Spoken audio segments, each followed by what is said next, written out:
Alrighty guys, third and final part of today's lesson, we want to go through how to graph a rational function. Now I want to remind you, you are not going to be creating any graphs on your homework just yet. We are going to spend the next lesson going through lots of examples of creating graphs. But I wanted you to get an idea of how all of these pieces are going to come together. All right, so the first thing we want to do is find the horizontal asymptote if there is one. And because we have 3x squared, since we have 3x and 2x, we are going to have a horizontal asymptote, and it's going to be at y equals 3/2 because those degrees are equal to each other. All right, so that should be a quick and easy step. Next up, we want to go ahead and find the vertical asymptotes and or the holes, if there are any. Okay, so we want to take a look at the function and ask ourselves, well, does this factor and reduce?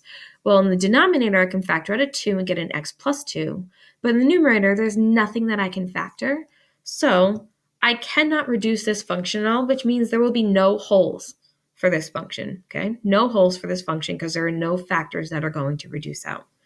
So then I want to look at, well, where are the vertical asymptotes? So I want to find my domain restrictions from doing the denominator equal to 0 and solving for x. So I'm going to get that there's a vertical asymptote at x equals -2. All right, so that's finding the horizontal asymptotes, holes, and vertical asymptotes. Next up, again, this is the same function. We want to go ahead and find the y-intercept again, if there is one.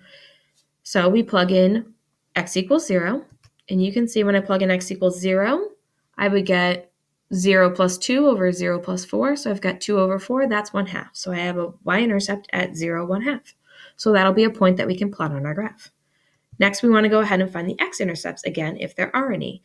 And we know that we're going to do the entire function equal to 0, but it's really just going to work out to the numerator equal to 0, okay? So we set y equal to 0, solve for x.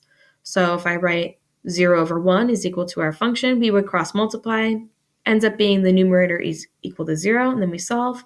So we get that there's an x-intercept at -2/3, 0. Okay, so that's finding our x-intercepts. Next up, we want to figure out, well, do we cross the horizontal asymptote?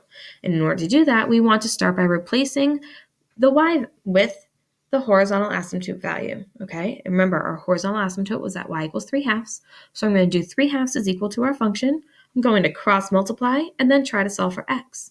And you can see we end up with 6x plus 12 is equal to 6x plus 4, which is really the same as just saying 12 equals 4. And that's not true. That's never going to work. So that means we have no solution and we cannot cross the horizontal asymptote, which will be very helpful when we're actually creating our graph. And now that we have found all of our key features, we are ready to make a graph. So what we're going to do is we're going to plot all of our known features. Sometimes that'll be enough. Other times we're going to need to find what are called confirmation points to figure out the segments of the graph that are blank.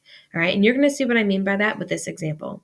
So the first thing I do is I always go ahead and draw my VA and HA if I have one. So draw in those asymptotes with dashed lines, okay? They need to be dashed lines, but make sure they're visible. Next, I would plot any points that we have. So definitely plot your x and y intercepts. And if we had a spot where we cross the HA, we would plot that point as well. But this one, we don't cross the HA. So now I plot my x and y intercepts.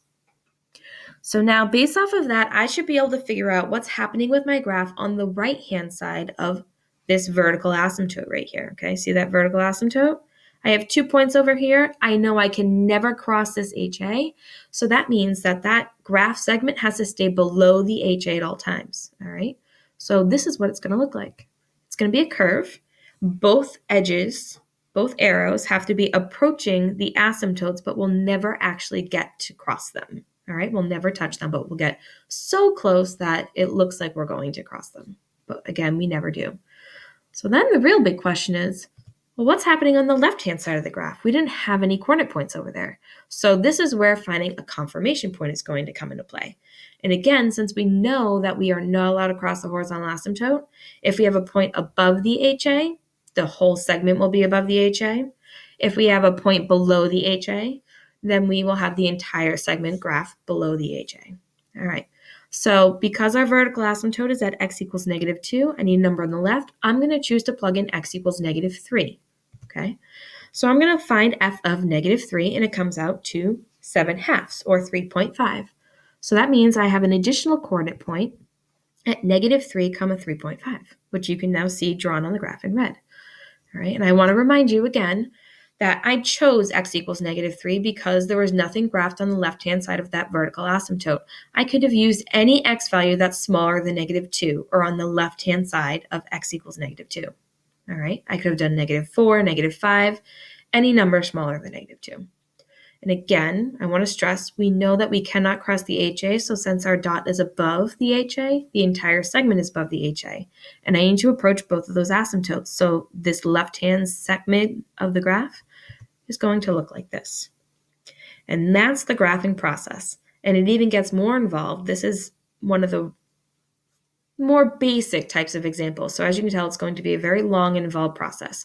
So again, you are not doing any graphing on your homework tonight. You are just going through and finding your key features.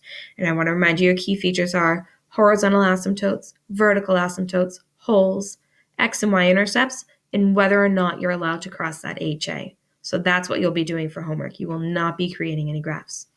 Alrighty, guys, let me know if you have any questions. Good luck.